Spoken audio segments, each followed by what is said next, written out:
Hi, I'm now going to show you where Jesus was talking about false prophets as such as Muhammad. Matthew 7 verse 15.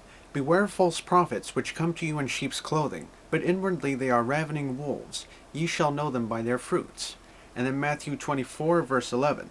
And many false prophets shall rise, and shall deceive many. See, Islam started only 622 AD, more than 560 years after Jesus left this earth. And Muhammad was a lice-infected tick pedophile, murdering false prophet, okay? Like, Jesus was no mere teacher. He was teaching people with authority, and he proved to be God in the flesh and the only begotten Son of God. Well, since God is in another dimension, he can actually do that, be the Son of God and God at the same time. And basically, the Quran is not a holy book. It has loads of scientific errors, for which I will share with you in a moment. But I will say this. There's no way we can make peace with the Middle East, save Israel. We are at peace with Israel. But all the giant lands such as Iraq, Iran, Pakistan, whatsoever, there's no way we can make peace with them. And the problem is their religion. And they're being told every couple of months in the synagogue to kill people who won't convert. And such as scientific errors in the Bible. You know, ask a Muslim, how do you know Muhammad was a prophet?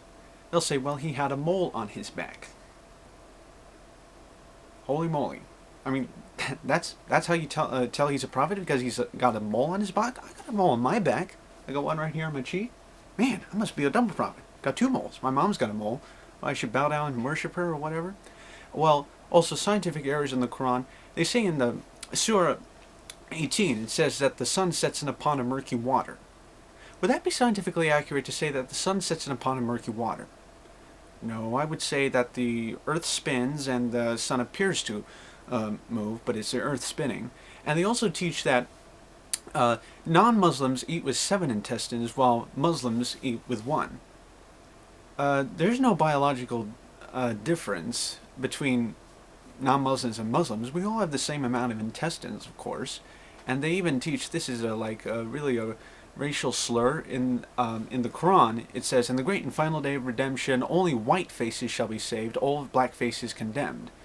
That's really racist, and that's why they even split off and make it like black Muslim. I'm sorry, that's what it says in the Quran. But the Bible says, "Whosoever shall call on the name of the Lord shall be saved." And I dare say that this Quran is nothing but Satan's Bible, and how he deceived Muhammad by appearing as an angel of light, and how he is able to do that and deceive many other people. And I dare say that I can even share with you the proper origin of the Arabs. The origin of the Arabs. You will find it in Genesis 16, verse 11. And the angel of the Lord said unto her, Behold, thou art with child, and shall bear a son, and shall call his name Ishmael, because the Lord hath heard thy affliction. And he will be a wild man, his hand will be against every man, and every man's hand against him, and he shall dwell in the presence of all his brethren. This is exactly how a lot of Arabs act today.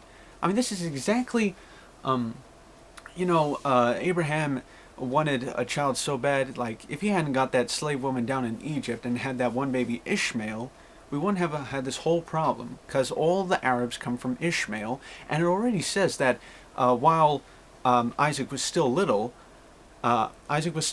Ishmael was already bullying Isaac, and it's still carrying on today. And now they have some more fanatical excuses, like why to obliterate the Jews, because of this fanatical religion, which was nothing but derived from the pagan moon god of the Middle East. And Abraham was called by the Lord out of Ur, which actually made those pagan idols, for the sun and the grass and the trees and the moon and so on.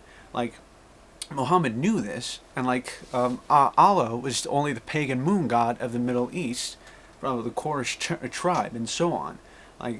And also Catholicism had a big part in founding Islam, where they would want to train a bunch of army of Arabs to go take back the Holy Land for Catholicism. That's the origin of Islam and what Jesus said about Muhammad.